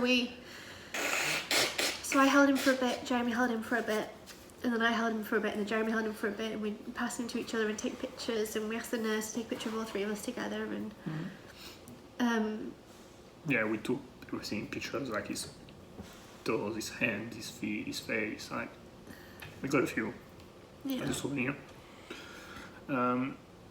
Yeah, and then you say an hour. I have no idea how long that was, to be honest. But I remember she came a couple of times to check, and then I remember at one point we felt there was time because he was getting cold. I remember that. Yeah, one of the worst moments of this whole thing, I mean, all of it was awful, but one of the worst moments was my final kiss goodbye to him. I kissed him on the forehead, and I remember his head was cold on my lips, and that'll haunt me forever. And I remember that was our thing, like, okay, it's probably time to give him away, but we didn't want to because obviously there was no return. So, yeah. Something, I don't know if you want me to include this, when you said, like, you spoke to him. Yeah. So, like, the whole time I don't think I really spoke to him. I didn't really say anything. And when you held him, you were saying, like, I'm so sorry, I love you so much. I'm sorry we had to do this to you. We wished it was different. And goodbye, and, like, you said goodbye to him properly, didn't you? And you said you loved him, and I didn't say any of that. Which is relevant to say, because then at the funeral I did, but I just want to... So at the time I didn't say anything to him, I didn't say goodbye to him, and I remember afterwards I thought, oh my God, I didn't say goodbye to him, I didn't tell him I loved him, I didn't say any of this. Are you glad you did that though? Yeah. It was not easy to come out. Because I don't say that usually. No, but it was good for you, it was I'm healing. not a big I love you kind of guy. So, but yeah, I had to say it. I felt the need to say it. I really wanted to. I would have regretted it. Yeah. Yeah, so the midwife nurse came back, and yeah, she took him. She gave us this little card with the footprint. Yeah. And the little, well, you know, usually when you have babies, they put a bracelet on his arm with a name. So she attached that to the card and she gave it to us. And then we stayed in a room quite a bit because I vaguely remember going back up around 5 or 6 p.m. 1 minute, are you glad you saw him? Yeah. Yeah. Yeah. Because for me it was... Yeah. In a sense, healing. I don't know. It Yeah, was it closed helpful. you a little Yeah, it bit. was helpful. Yeah. But it was also so, but it was also so nice. Like it was obviously so sad, but it was also so nice to see him and to hold him and to see you with him as well. Like I just really enjoyed it, and I know that might sound weird. I don't know, it was just, I really enjoyed that 1 hour that we had with him. Yeah. It was really special for us. So we ended up going back to the room. I don't remember anything about that evening, probably just crying. I really don't remember. Oh, I do remember. Well, I remember that. So we stayed in a room a little bit just to make sure that you were okay physically, that you're not gonna pass out, whatever. So checking your heartbeat, your blood pressure, and everything. And eventually they told us that we could go back up in the room, which we did. And you had some food and drink eventually. Yeah. So that was like, I would say 6 p.m.-ish from what I remember, on the 3rd of May. Did my parents come and see us that day, or was it the day after? I think they came the day after. I was trying to remember actually. I have the memory they came the day after. I think they wanted to come and I was just like, don't come, I don't want to see you. Yeah, so I remember. Because Like in the I nicest remember way. them coming during the day, and that was getting dark already, so... yeah, we went back up, we had some food. I don't remember much about this evening. I remember the day after. Yeah, I don't remember anything about that evening. The next day, I mean, I guess we didn't sleep well. Yeah, it was a night again, like so noisy, a pain. Yeah, it wasn't a good night, obviously. I remember we were just crying the whole time. I think that's when I cried. When I saw that you were back in bed and everything, and I could just let go of, okay, now it's done. And Yeah, now that I'm okay, yeah, now you I can... could just let go a little bit. Yeah. And then so the next day, I think we just had breakfast and lunch, and I think I was supposed to leave after lunch. Is there anything else? Well, something that about the day after, the Thursday, is when a pregnancy happened, you have to take care of some fucking paper. Oh, yeah. So your parents came, and my parents were on the way, but I went with my uncle because I had to declare the birth and death to the city to get all the paperwork, etc., for the funeral and for our family book. What do I call that in English? Like, we don't have a family book in England. I don't have one here either.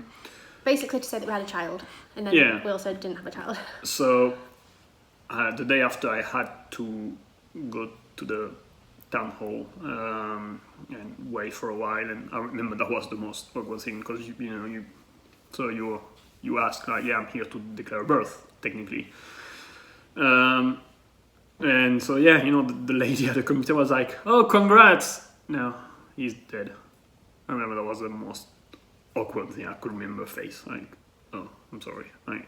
Obviously she didn't know, but I do remember that was like, and I remember thinking like, oh, that's gonna be the beginning of a lot of fucking weird conversation. Yeah, it was gonna happen again.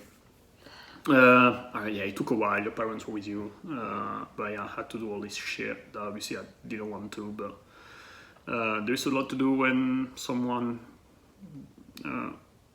when there's a birth and when there's a death. So yeah, I remember that. Doing that on a day and coming back to see you. I remember when my parents came in, actually, like, I remember my mum just hugged me so quickly and so tightly, and she was sobbing and she was crying because she was so worried about me. And I just remember I didn't cry, because I was just so numb, I was just so upset, I didn't care about me at all, like, I just couldn't give a shit. And I don't know, I remember that, I remember like thinking like, why aren't I crying, I should be crying, but I wasn't, because I was just so numb from all the pain, like I just was... I think I'd cried too much at that point, I don't know. So my parents came, and I think I was due to leave that evening. Tried to walk, and then, like Jeremy said earlier, I pass out just because I hate being in hospitals. No, we're supposed to leave the day after. Oh, the day on the Friday? Yeah. And we stayed till the Saturday? Yeah. Oh, okay, so I don't really know what happened on Thursday then, apart from that. Well, I mean, one thing I remember is that I helping you get in the shower. I had to help you, like you could barely walk. You're really weak. Yeah. So I remember I had to hold you like to the bathroom, just go to the toilet, or to have a shower. Like we had the chair in the shower that as I sat you down, you didn't even sit down, and I showered you. I remember you were wearing this big. Yeah, the bleeding. So they gave you like big elastic kind of fishnet knickers or underwear, whatever you want to call it. Panties. It looks like a nappy. It's this big like fishnet underwear, and then they give you like a huge pad to go in, and it's super thick and super big, and I'd put that in. But I remember even walking to the toilet, like I need your help, and you'd have to like take tiny steps to the bathroom and back you're so weak the day after. You barely ate anything because I think I was just so exhausted, like emotionally and physically, like it just drains you. Like, I just had no energy. So that's what I remember of the day after more than anything. It's the paper and then looking after you, taking you everywhere. I really remember showering you over there. And we were supposed to leave on a Friday, but the psychologist came back. We didn't say much. Yeah. How do you feel? Like a piece of shit? How do you think we feel? Okay, good. Was basically the conversation. And on a Friday, we're supposed to go out, but your blood pressure, everything was too low. So they said, no, we can't make you go home. But when was it when we tried to leave and then I couldn't because I fainted? Was that on the Friday? Evening, maybe. Yeah, something like that. Yeah, they said, oh, you're gonna have to wait a bit. So we had some food. Because like any time I stood up, even if it was just to stand at the window, I feel like I was going to pass out, so I'd have to basically like run to the bed, even though I couldn't really walk, and lay down. That happened even on a Saturday a few times. I was supposed to leave in the morning, and then we had to wait. I don't know what time. But yeah, I remember you were like, I need to be home to feel better. Like I want to go home, but every time you're trying, you're passing out. And I remember, like I think it was a Saturday, you actually made it to the elevator. We made it down the stairs, and you passed out in the stairs at the bottom. That was the Friday, because then we had to stay an extra day, and I was like, no, I don't. Yeah. So you tried to make it, like, and you fainted like halfway through. So I had to find like a doctor in the hospital and to go back up. Because I just wanted to go I just wanted to go home. I didn't want to stay another night in that horrible hospital. Like just being there with the nurses and just all of it was awful. I just wanted to leave. So I was like, okay, I'm going. So my parents came to pick us up in their car that they'd hired. And I made it all the way to the elevator. Made it in the elevator and down. And it was in the elevator. Do you know how it kind of like plays with your stomach a little bit with like the motion of it? Stepped out and I was like, in the elevator, was I leaning on you. I was leaning on Jeremy's shoulder and I was like, this is horrendous. I just feel so awful. Stepped out and I was like, I just need to sit down for a minute. And then Mum goes into panic mode because she was worried about me. And I was like, I'm just going to lay on the floor. So literally like in the middle of the hospital, there's people like coming in and out and things. I just lay on the floor just to feel better. I'm fine. I just need to lay down and feel a little bit better and then we can go home. And then somebody came and she was like, are you okay? And I was like, yeah, I'm just laying down a minute. She's like, so you're not okay? And I was like, I'll be fine in a minute. Just let me lay down 1 minute. Okay. Got a wheelchair, got me back in the elevator, back upstairs and back into the bed that was still bloody and disgusting. And they said, okay, you need to change the bed sheets. She's back again, she can't go home. And they were like, and they said to us, you can stay another night if you want to. And I was like, I don't want to stay another night. And you and Mum were both like, Rosie, you need to stay another night because we're too worried about you. You don't want to go home and then have problems. Well, you couldn't anyway, to be honest. I would have climbed out the window. I just wanted to get home. Anyway, had to stay another night. And I remember hating you and my mum for that. And I was like, fuck you guys, I just want to go home. I don't want to be here. And you were like, hate me all you want, you're staying. Yeah. You would have not gone anyway. So I had to stay another night, which was awful again. Yeah, and then the next day... We made it. I don't even know how we made it. Because we didn't go in the elevator. We were practicing as well. We were practicing in the morning. I was like, I'm going to walk to the bathroom. Yeah, it was like a psychological thing. Yeah. It was like, it's just in your head. Like, I mean, Rosie's head is just the most powerful thing. And she had to convince her body that she was going to make it. I was literally, you know how hospitals are like, the toilet is literally like 2 feet away. I'd be like, I am going to go and brush my teeth. I am strong. I'm going to go and brush my teeth. And I'd have to stand up Jeremy, don't come near me. I am fine. I am strong. I can do this. I'd walk there, midway through brushing my teeth. Jeremy, I'm going to pass out. Jeremy, you'd have to come and like save me. And it was just... Anyways, then Saturday morning we walked around our ward and I was like, okay, I can do this. We're going home today. We need to do it. So I ended up taking the stairs instead. I was like, I'm not going in the elevator because that's what threw me off last time. And you were like the 4th floor. Yeah. So I had to go down every single step one by one while like mum and dad are like, oh, is she okay? And you were like holding my hand the whole time. And I was like, I'm getting out of this damn hospital. I just need to go home. Got home and I just went straight to bed and cried. Yeah, so we went back to our apartment and we said to everyone, to my parents and Rosie's parents, like, just come back tomorrow. We need to be on our own right now. We literally barely slept for like 3 days and we were drained, you know, so we just had to. Sorry, that's fine, just leave it there. Like we were physically and emotionally just drained of everything. So we just passed out, to be honest. Slept and cried and slept and cried. Yeah. And that's what we did for a few days. But I had to organize the funeral. Because so basically what happened was the hospital was going to do an autopsy on the body. We signed for that so they could find out more about the disease, and also we agreed that they could use the body for science purposes to. Did we agree on that? I didn't know if we did. Yeah. I remember that was an option, but I don't remember. Oh. Yeah. So good on us. Okay. So they didn't tell us what they did. Like they probably took some shit, stuff like that. But yeah, basically like because the disease was so rare, you know, like such like a random thing that we saw, well, if that can help, at least, you know, like someone else, another couple later or whatever. So I went to the funeral home house business. Didn't you go to like 3? No, I went to the first one in Threads. I called a few, went to the first one where in the village we're living with my parents. My mom was there.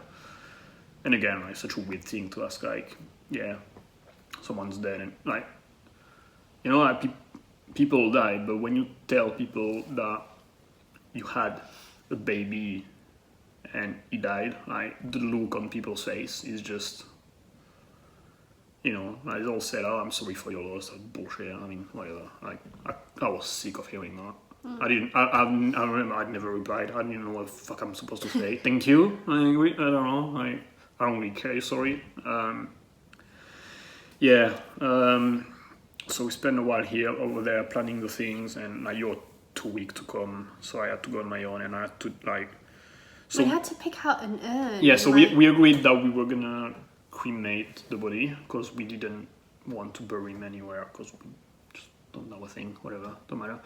So I had to, pick up an urn. So I remember she had a book and I had to choose. I was like, honestly, I don't fucking give a damn. I think you sent me photos or something, or maybe, and it was like, you know, you like which one? I was like, white, whatever. Like, do you wanna? Was a bird? Dove. Yeah, a dove or a teddy bear, stuff like that. Or honestly, just, and I had to choose a coffin as well, because even if you cremate a body, they put the body in. Did you choose the coffin? Yeah. They put the body in a coffin and then they burn everything and then they put the ashes in an urn. So I had to choose both. I don't remember you choosing we had to the coffin. pay for both, and I was like, I really remember saying, like, I was like, why the fuck do you want? Because I mean, it's expensive to bury someone. How much was it? Just say. Oh. It was about 1,000, wasn't it? The whole thing. More than that. For a funeral. Yeah, of a baby. I was like, honestly, like, what the fuck do I give a crap about the fucking coffin? It's gonna be burned anyway. Like, how retarded is that? I remember in my head saying, like, what do you need one anyway? Like, well, they're not just gonna put him on a. I don't know, in a box. I don't know. I mean, I was like, what the? No, I was like, what the fuck? The point is that? Like, I really didn't get it, honestly. Whatever, just do like everything that was. But the thing is, we were angry as well. We were just like, I was like, that was like the thing that I could not care about it. So. Yeah. Thanks, my mom was here, took care of all that, signed the paper. Well, that's the thing, because like my parents were there looking after me, and we'd never organised a funeral before. Yeah. And I think your mum has done that before. Yeah, so your mum was like taking charge and doing things. I think you just went and signed papers, and I was just in bed. So yeah, and so because the hospital had to do some autopsy and everything, they had to go back and forth, and we had to take an appointment to the crematorium. Yeah, that. So we had whatever. Eventually, we had the appointment for the Wednesday after. So literally a week after the abortion, on the 10th of May, that was going to be the funeral. We didn't tell anyone about it. I remember I didn't want to have anyone there, friends or whatever. No, we told. I told my friends. Yeah, but we didn't. Yeah, I didn't tell. I told my friends, but I didn't invite them. Yeah. Because I remember a couple of years later, my friend Emma was like, I didn't know whether to come or not, and I was like, no, I didn't want you there. Like, I didn't invite my brothers. I told them when it was happening, but I didn't say to them to come. I didn't want anyone there. Yeah. I wanted us and our parents so. And your auntie and uncle. Yeah. So I mean, the week leading to that, I mean, it was just shit. I mean, can't even remember, to be honest. The whole thing is a big blur right now, because that was just like releasing the pressure of like a month of stress and a day of nightmare, 3 days of nightmare, stuff like that. So the week after was just like, okay, I had to take out this paper, but it was just like. Can I tell you weird things though? So like I said with my miscarriage, when you go to the toilet after a miscarriage, you think, oh, that would have been my baby. Like going to the toilet after an abortion and seeing the blood all the time. You're crying every time. Every time I went to the toilet, I would cry. I remember showering, and obviously I had like plasters on my back from where the epidural had been, and plasters on my stomach from where the injections had been. And I remember any time I was like, plenty of reminders. Yeah, lots of reminders. So I'd go to the toilet, I'd go to the shower. I'd have to have Jeremy there, like sat watching me. Like physically, I was fine. I was strong enough, but I was like, you just need to be there in case I break down. And I would shower and I would just cry and sob and sob and sob, because I would just look down and see like a hole in my stomach, or I'd have a bruise on my back, or I'd have like my hand was bruised and my arm was bruised from where they put the cannula things in, and it was just like constant reminders. Well, something that I remember as well was, I don't know if you want to say that, but about your boobs like started to milk. Yeah. Oh, so yeah, so when we didn't expect that. Yeah, the whole thing. So this actually happened straight after the abortion. Oh, yeah. Because I remember, so the first day we tried to leave, I remember Michelle was there actually. And I sat on the bed in like a dressing gown thing. And I remember blood was everywhere. And I was like, oh my God, Michelle's going to see me with blood everywhere. And you were like, he doesn't give a shit. And I remember being like, no, I don't want him to see me like this. For some reason I cared. But I remember leaving the hospital. So I had on like a dressing gown, a nightie, sorry, like down to my knees or whatever, jogging bottoms, trainers, and then a hoodie on the top. And I remember leaving, my boobs were leaking that much that it went through my sports bra, my top, and then my hoodie as well. So walking out, I had like just wet nipples. And Jeremy was like, people can see it. And I was like, I literally could give less of a fuck. As if I give a shit about what anyone thinks about my leaky boobs. I've just killed my baby. Like, but we didn't expect that. I mean, you say that when we were going out, but we didn't expect that. No, I wasn't expecting it. So when it happened, we're like, fuck, like. Yeah, so my, we had to ask. So my boobs were big anyway because I was pregnant, but then obviously because I'd given birth, my body was expecting to feed. So they were rock hard, they were huge, and they were obviously producing milk for a baby to feed. And that was pretty hard because they were leaking all the time. So I remember you had to go and buy some like bra pads for me. Yeah. So you had to go down like the baby aisle of the supermarket, which again is such a huge trigger for someone who's just had an abortion.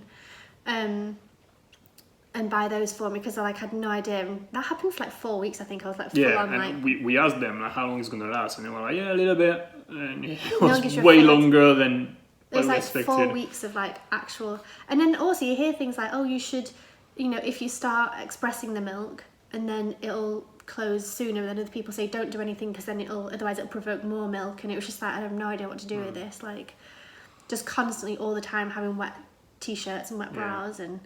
Yeah, something I remember. My boobs were like rocks, weren't they? Do you remember? Yeah. So hard and so big. Again, I remember that's something we didn't expect. Yeah. The leaking, I'll say. Yeah, so... I remember actually we went for a walk. Remember we went for a walk after a couple of days with my parents and your parents? No. So we, there's like this little walk we used to do. It would take us maybe half an hour. We decided to do it.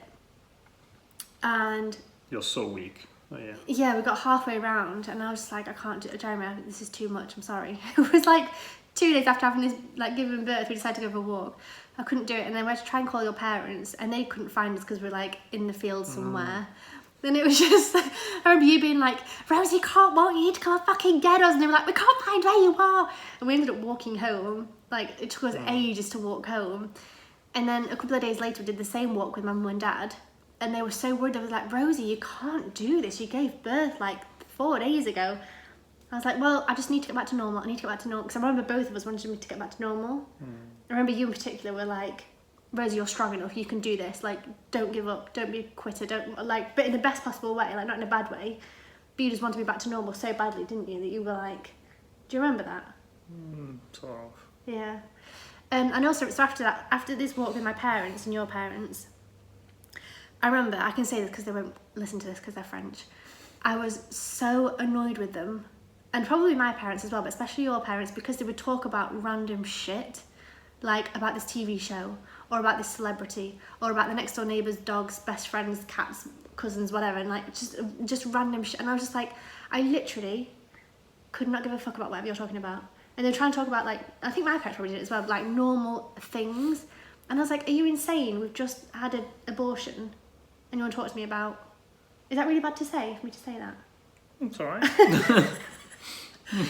It's the way I felt, but I felt like that about a lot of my, like, friends and family for a long time. People would talk to me about things, and I was like, how are you not talking about the abortion I've just had? Yeah, the whole thing in general was really complicated because in this case, you have some people, you know, they just don't know how to deal with things like that. So they just don't know what to say, so they just try to act as usual. And you know that they want to, but they don't dare doing it. So it's just like really awkward. And then you have people that are just like numbing it, just ignoring it. So that's also weird because you know it. And I don't think many people actually like had the courage to actually ask us stuff about how it was or anything like that. But it's hard. I mean, it's complicated. But I think as well, like, people react differently, and also people want people to react differently. So, like, your parents talking about normal shit drove me insane, but then maybe that was good for you because it made you think about something else. Yeah. And then, like, my parents kind of numbed it a little bit, almost pretending it didn't happen a little bit, but then they would talk about it. And even that, but then whenever anyone mentioned his name, I hated it. I was like, stop saying his name. I didn't say that to anyone, but I hated hearing anyone say his name for about a year. A while, yeah. At least a year. I remember that. If anyone said something about Lewis, I'd be like, oh, inside I was like, fuck you, don't say his name.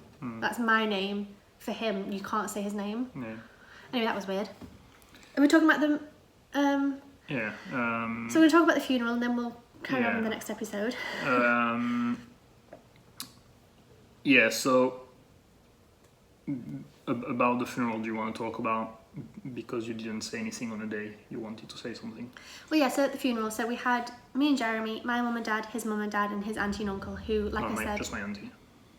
Was your uncle not there? No, he didn't want to. He couldn't deal with it. So he stayed home. Oh, I don't remember that. I thought they were both there. And like we said before, we were quite close to Jeremy's auntie and uncle because they lived half an hour away. They were there for us a lot when we moved to France and when we moved to the south of France, and like they helped us out loads. We were pretty close with them and their kids, Jeremy's cousins. So, okay, so it was our parents, Jeremy's parents and his auntie. And I remember we got there and it was like there was other funerals going on, so there's people outside and crowds and whatever, everyone's there doing their own thing. And I remember thinking everyone was staring at me. Probably nobody was, but you know, you just feel like everybody's staring at you, and I was just crying and like, anyway, we had to wait outside. Yeah, we had to wait in a room. And then we had to wait in a room. And the guy was like, "What music do you want me to play?" Oh yeah, have you got a special request? Something sad? First, I didn't think about that. Two, I was like, I don't give a shit. I was like, none. I was like, no. He was like, no, I really recommend that because. And now I understand why he said that, because otherwise it would have been really weird. I mean, it's weird anyway, but at least he's kind of putting something in the air because, you know, everyone is silent, so at least you have a sound. What did you say then? Just. No, I said like I don't care. He just whatever. Took charge. Yeah, I'm glad he did. But yeah, again, that's one of the little things that you have no clue, and I was like, oh, okay, fine. Right. So yeah, we waited out inside for a little bit, did that, and then when we eventually walked in, we had a room for us. Yeah, we had a small little room, and there was maybe like 5 or 6 rows either side, and this teeny tiny coffin at the front. Yeah, white coffin. Was it white? In the middle. Yeah. Oh, see, I wish I'd taken a photo of it because I don't remember particularly. Yeah, like a white tea. I remember it had a white rose on it. Yeah, and he And had a plaque with his name on the and top his with date a of name and just one date. Yeah, date of birth and death. Yeah. Yeah, but I remember walking in. Yeah, and you just collapsed. I just couldn't deal with it. I just cried. Because it's weird, like you take like these little steps, like these little moments that really stand out, and that was one of them, walking in there and just seeing this tiny coffin at the front and just crying and just sobbing. And I remember like I didn't want anyone else to go before me in front, but I also couldn't walk. Like it was a weird thing. And me and Jeremy were kind of at the front and just crying and looking at it and whatever and hugging each other. And then we started hugging each other's families and... Yeah, we're all crying all the time. Yeah, we're all just there together, like, hugging each other and... Like, I was kind of mostly with my parents and you were mostly with your parents. And your auntie was kind of towards the back a little bit, I remember. And then we kind of swapped and I was hugging your parents and you were hugging my parents. And then I was like... I don't think anyone said a word, in a sense. Just everyone was just sobbing. There's nothing you can say, is there? No, but... Yeah, and everyone reached the coffin, I remember. I don't remember. Don't want to just say anything in the head, but I remember everyone going around. And then, because like I said, Jeremy said goodbye to Lewis when we held him, and I hadn't done, and I wish I had. I wrote down a little paragraph, let's say, of what I wanted to say to him, and I'm glad I wrote it down because I think otherwise I wouldn't have remembered, but also I wouldn't have known what to say because it was such a weird situation. So I said to my mum, okay, I want to speak to him on my own. I didn't want anyone there. Like, I wanted Jeremy there, but I didn't want anyone else there because I didn't want to be watched. I didn't want to be judged. I just wanted to be like our private moment, the three of us. So I asked my parents and Jeremy's parents and Grandma to go outside. Yeah. I said, just go outside, I'll come back in a minute. So they went outside and I said this little thing to him that just basically said that I love you and I miss you and I love being pregnant and I'm sorry and whatever else I said. I still have it. You've still got it? Yeah. But that was really... I remember it felt like forever to start. Like we had a chair, so I sat down and I'd take a breath, I'd go... And then I wouldn't be able to say it. And then okay, I'm going to do it, I'm going to do it now. You just need to start. And then I'd go... And then I couldn't do it. Like, it just took me ages, didn't it? I don't know how long, but it felt like an eternity to start. And I said everything I wanted to say, and that was really healing for me, to say goodbye to him properly and to say what I wanted to say and say that, like, I didn't want that to happen and that I still wanted him to be alive and that, you know, just, I don't know. So that was that. And then they all came back in and they took the coffin away. Yeah, and then the guy came and they had like a back door and they took the coffin away and that was it. Yeah, I remember the thing. I mean, I can still see it. Yeah, I can literally see exactly the door sliding and... Because I thought that we were going to... I naively thought that we were going to see the cremation. I thought we were going to see them putting the coffin on a machine and then... I don't know.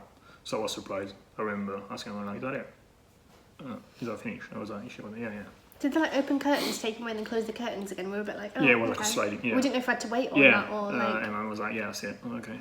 Then yeah, we went out and...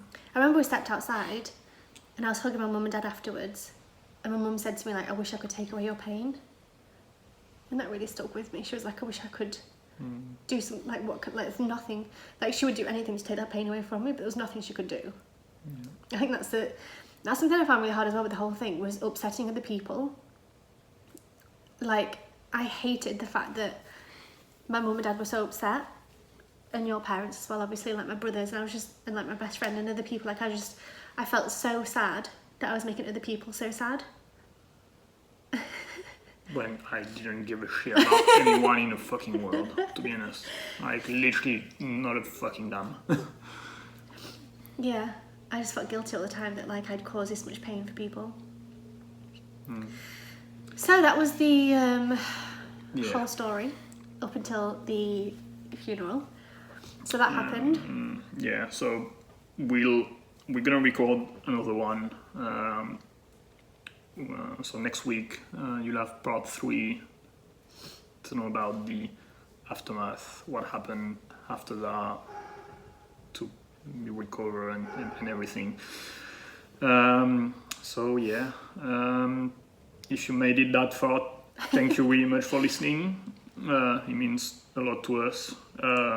If you did, send us a message on Instagram at the podcast episode account is at Just Interesting People. Otherwise, we have our personal accounts are listed there at Jeremy, i.e.